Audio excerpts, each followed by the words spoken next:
Maïn a 21 ans. La famille est encore à la Valponaska, mais un cambriolage vient enlever à la famille l'argent qu'elle a accumulé avec fatigue jour après jour. Le papa décide alors d'aller habiter dans un lieu moins isolé. Et les voilà au village,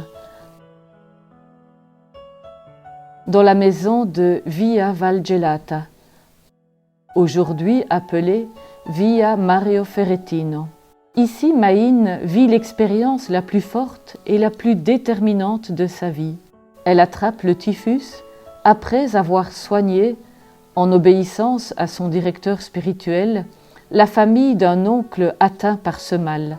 Elle sera gravement malade, alitée du 15 août au 7 octobre 1860.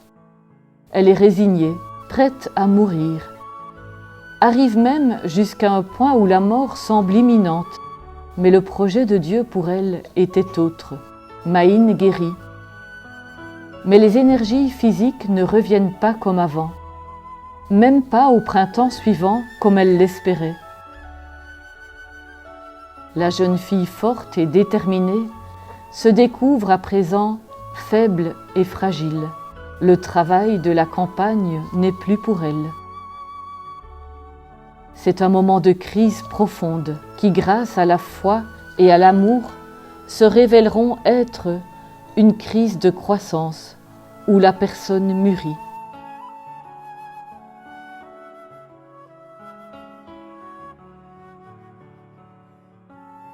Depuis toujours, Maïn avait senti le désir, quasi l'urgence de se dédier aux jeunes filles du village pour les éduquer à une vie bonne. À présent, ce désir est en train de devenir réalité. Un jour de 1861, passant par la colline de Borgo Alto, elle fut l'objet d'un don extraordinaire de la part de Dieu. Dans une vision intérieure, elle vit, là où il n'y avait rien, un grand édifice avec dans la cour tant de jeunes filles qui se divertissaient. Dans son cœur, elle entendit avec clarté cette voix. « À toi, je les confie. » Nous pouvons imaginer la stupeur, le trouble intérieur, la peur mélangée à la joie, le besoin de communiquer à quelqu'un cette expérience extraordinaire. Mais à qui? À son confesseur, un homme juste, prudent, comme l'est souvent l'Église dans ces cas. Il ne l'accueille pas bien, lui impose de ne plus y penser et encore moins d'en parler, la traitant de visionnaire. Maïn voulait obéir, mais en elle, à présent, il y avait cet appel mystérieux et une disponibilité à se laisser travailler par ce projet de Dieu. Mais comment le réaliser? Pétronie, je sens que je dois apprendre à coudre pour réunir les jeunes, leur enseigner un métier et aussi les aider à grandir selon l'Évangile. Viens toi aussi avec moi. Et elles vont apprendre à coudre chez le tailleur du village. La vie a changé.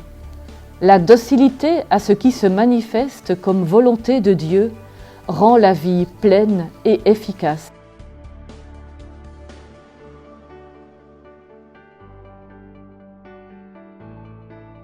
Après 10 mois d'apprentissage, pour Pâques 1862, Maïn et Pétronie sont prêtes et l'atelier peut commencer.